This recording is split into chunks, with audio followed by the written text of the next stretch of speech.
Good morning once again. One of our children sent us one of those DNA discovery kits.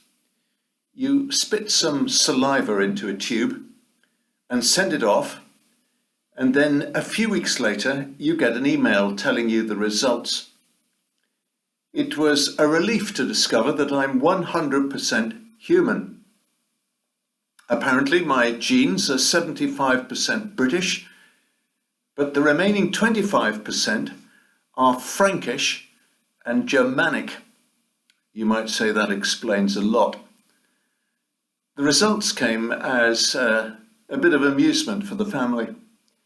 But to tell you the truth, where I come from is of much less importance than where I'm going. There's nothing we can do to change the past, but we can use the present in such a way that we can influence our future. That is something which is at the very heart of our Christian message. As we respond to Christ, as we put our trust in Him, so the future is shaped for our blessing. Now, having said that, I do want to look back into the past today and to think about the DNA of one man, Abraham. Some years ago, I was interviewing a Cardiganshire farmer about how he had come to faith, and in response, he made a very unexpected statement. He said that one of the things which had convinced him of the truth of the Bible was the existence of the nation of Israel today. He's something of a political historian. I'm very aware that there are immense sensitivities surrounding Israel and issues relating to the Palestinians. I want, though, to put politics aside for now, and for us to look simply at the Bible and at a few events in the history of the Israelite nation. The story begins with a promise made by God to Abraham some 4,000 years ago. It is unconditional, and it comes from nowhere. For no reason other than that God had decided it, He chose Abraham to be a father of a nation. God made several promises to him. One was that all peoples on earth will be blessed through you. That promise has already been fulfilled because Jesus was born of the DNA of Abraham. He was born a Jew. Now the whole world has been blessed by one of Abraham's descendants, and how blessed we are as a result. There are more Christians alive today in every corner of the earth than there have ever been in the history of the world. But one of the other promises that the Lord made to Abraham concerned the land of Canaan. He gave this undertaking: to your offspring I will give this land. The promise is repeated several times to Abraham at various stages in his life. Then it is repeated to his son Isaac, and then to his grandson Jacob, with these words: I will give this land as an everlasting possession to your descendants after you. So from that time on, the land of Canaan is called the Promised Land, promised to the DNA descendants of Abraham's family. Yet there is a huge contradiction here, because in the last 4,000 years, the descendants of Abraham have been out of that land about as much as they have been in it. 3 times over long periods, the Jewish people have been removed from the land in one way or another. It didn't start well. When Abraham died, the only part of the land which he owned was the cave of Machpelah near Hebron, where his wife Sarah had been buried, and where he was laid to rest beside her. From the time of his grandson Jacob, all the descendants of Abraham went to live in Egypt, where they were pressed into slavery. None of them were living in the land of Canaan. Their time in Egypt lasted for 430 years.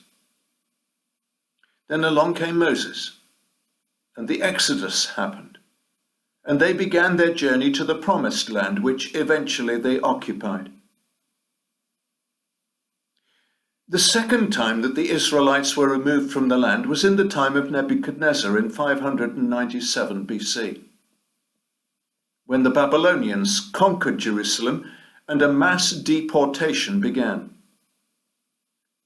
They were in exile in Babylon for 70 years, removed from their promised land again, until there is a second Exodus, and they return to Israel under the leadership of Nehemiah and Ezra.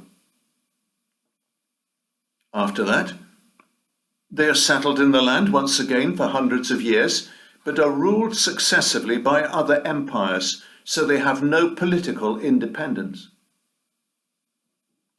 The third and longest time that they are away from their homeland follows the destruction of the city of Jerusalem by the Romans in 70 AD.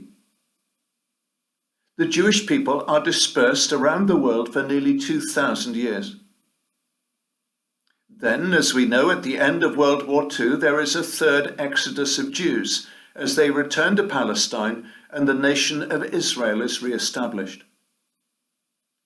For centuries at a time, it had looked as though God had not kept his promise to Abraham, "To your offspring I will give this land." Only now, in our generation, is it possible to see that time and time again, the Lord has brought the descendants of Abraham back to the land that he promised to them. How can we explain this? That over a period of 2,000 years, a scattered people didn't lose their identity, nor did they lose their link emotionally, psychologically, or spiritually with the land which had been promised to them, and which they have occupied for so long. There is no other nation like this on the face of the earth, no other country like this, no other language group, no other parcel of land. This defies human experience. For when peoples migrate or are scattered, usually very gradually over the years, they lose their identity and their national history. The history of the Jewish people is extraordinary, exceptional, incomparable, unique. So what should we learn from this? 3 things particularly. Firstly, that our God is true to his word. And we have got evidence in front of our eyes in the nation of Israel today. God doesn't make promises that he doesn't intend to keep. That is immensely reassuring. His promises are true over the long term. He made a promise 4,000 years ago to Abraham, which he is still keeping today, all these years later on. Abraham isn't around to remind him, but he doesn't need a reminder.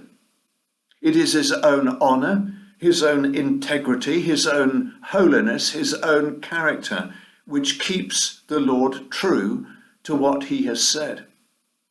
He is the God of Abraham, the God of Isaac, and the God of Jacob, as well as the God and Father of our Lord Jesus Christ. This is our God, one and the same. Another powerful lesson for us to learn is patience. God can do the immediate, the urgent, the instantaneous, if he wants to. But he also can do the long term and the drawn out, because his timescale is different to ours. There have been long periods of time when the children of Israel were not in possession of their promised land. Decades at a time, sometimes centuries. It might have seemed as though God had forgotten, or that he was powerless to keep his promise, or that he no longer cared about the issue. All of those suggestions are wrong, completely wrong. The Lord never forgets, never has power wrested from his hands, never stops caring, is never late, and doesn't ignore the smallest detail.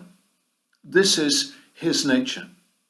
He is a God of the details and of the long-term strategy. We simply need to learn to wait for him.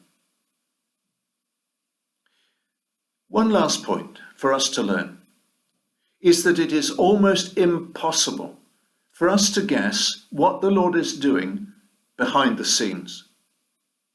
During those centuries that the land of Israel was being governed by others, and it was empty of his people, the Lord was not inactive. Things were going on behind the scenes, making preparation for the day when the Israelites would be able to return. Their first exodus, their second exodus, their third exodus, so that in 1948 the independent nation of Israel was constituted. Here's a question.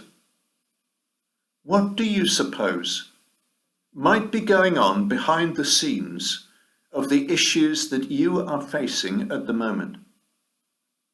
How is the Lord going to work them out?